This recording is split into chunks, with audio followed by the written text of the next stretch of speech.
Marques, eu sou o número 8, minha dupla é a Luana Afonso, número 25, nós somos do primeiro A, e o tema do trabalho, foi redes sociais e democracia.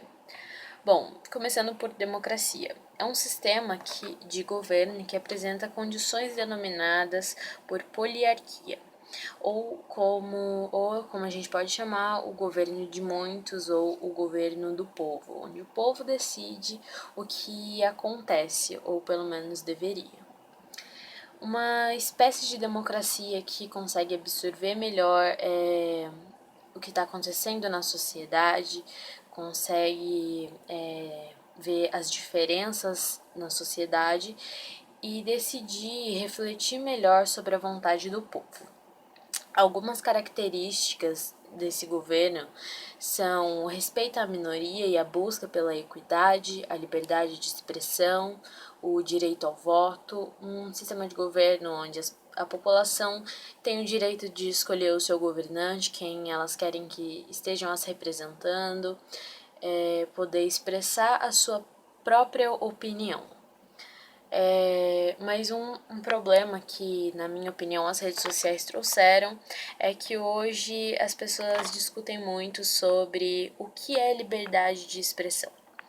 A liberdade de expressão, como eu disse antes, é você poder expressar a sua opinião pessoal. E hoje, principalmente nas redes sociais, que acho que são o maior meio de comunicação que nós temos hoje.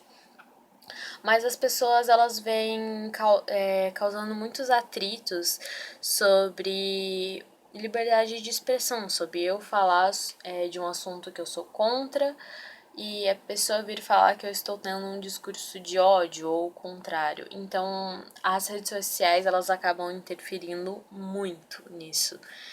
Na democracia, por exemplo, durante o período de eleições, que hoje uma das ferramentas que os candidatos têm são as redes sociais, e você acaba divulgando, por exemplo, um candidato que você acha o certo, que você concorda com as opiniões dele, as propostas que ele tem, e algumas pessoas que acham que você está errado, as pessoas acabam criando uma discussão sem necessidade. Falando que a pessoa não tem o direito de postar aquilo porque ela tá errada, e isso acaba afetando muito a liberdade de expressão, porque acaba se tornando cada vez mais difícil julgar o que é o que é uma opinião e o que é uma ofensa. Uma coisa também que as redes sociais interferiram muito foi o caso Cambridge Analytica. A Cambridge Analytica é uma empresa, se eu não me engano, britânica. É uma empresa de assessoria política que, no caso, ajudou nas eleições do atual presidente norte-americano, Donald Trump. Mas a empresa acabou admitindo ter extraído algumas informações do Facebook. A empresa utilizou o aplicativo para coletar informação pessoal de 87 milhões de usuários sem suas autorizações. E isso acabou causando muito caos, pois afinal eles invadiram a privacidade dessas pessoas. Com essas informações que eles coletaram, eles acabavam mandando para essas pessoas propagandas a favor do atual presidente Donald Trump e más propagandas, vamos falar assim, em relação a Hillary Clinton. E isso acabou gerando a maior polêmica, porque eles acabaram usando as redes sociais de forma imprópria. Um caso, por exemplo, da falta da democracia foi o caso da Primavera Árabe, que foi uma série de protestos e revoltas que eclodiu em 2011. A raiz dos protestos é o agravante da situação dos países, acusada pela crise econômica e pela falta de democracia nesses países. A população pedia por melhores condições de vida, ela sofria com as elevadas taxas de desemprego e o aumento absurdo dos alimentos. E isso gerou uma série de protestos porque eles pediam por mais democracia, onde eles podiam justamente escolher e ter voz no país que eles estavam vivendo. Os países que estavam envolvidos eram o Egito, a Tunísia, a Líbia, a Síria, o Iêmen, não sei se eu vou estar pronunciando certo, e Bahrein. Uma coisa também que tem sido muito popular, principalmente durante esse período de pandemia, são as fake news em relação ao Covid-19, que é o vírus que causou todo esse atrito em 2020. Muitas fake news têm surgido em relação a isso, por exemplo, na parte de tratamento, em relação à cloroquina, em relação aos casos.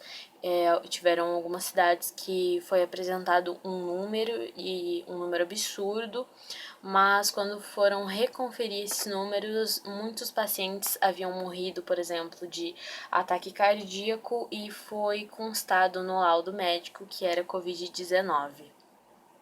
Infelizmente, as redes sociais, elas causam isso, as fake news e etc. Bom, a opinião que a gente tem em relação à democracia é que é um governo correto, afinal, o povo é que sofre as consequências das decisões tomadas pelo governo todos os dias. É o povo que está passando por isso em relação ao trabalho, em relação ao aumento, por exemplo, de preço de alimento. É o povo que acaba sofrendo as maiores consequências disso. Então, obviamente, para mim, pelo menos, o povo tem todo o direito de escolher o seu governante. Eu já presenciei, na verdade, uma história de um garoto que ele vive, se eu não me engano, em Cuba, e ele conseguiu vir para o Brasil. E em Cuba nós temos um governo de esquerda, um governo autoritário. E quando ele chegou aqui e ele pediu para ir num supermercado, e quando ele entrou nesse supermercado, ele se emocionou porque ele disse que o governo lá não permite mais, porque todos os supermercados já foram saqueados, eles não conseguem mudar o governante eles não terem por eles não terem a democracia. Então, acho que a democracia ela é a forma mais correta de governo, onde você escolhe o que você quer estar vivendo no seu país. Em relação às redes sociais, eu acho que falta muita responsabilidade das pessoas para saber lidar com isso. Porque, como foi dito antes, algumas vezes, tem sido muito discutido o que é liberdade de expressão e o que não é. As pessoas, elas utilizam as redes sociais de forma inapropriada muitas vezes, pois infelizmente a internet ela é uma terra sem dono, onde você fala o que você quiser, nada que você diz some totalmente, mesmo que você apague, o print ele é eterno, então se alguém for lá e printar alguma besteira que você falou, aquilo nunca vai sumir. E é um lugar onde as pessoas acabam muitas vezes agindo de forma errada, pois uma pessoa expressa uma opinião diferente da dela e aquilo acaba causando um atrito. Então acho que muitas vezes a internet ela não é o problema, e sim os seus usuários. As fontes desse trabalho eu usei o UOL, o G1, o Brasil Escola, e se eu não estou enganada foram essas as minhas fontes de pesquisa.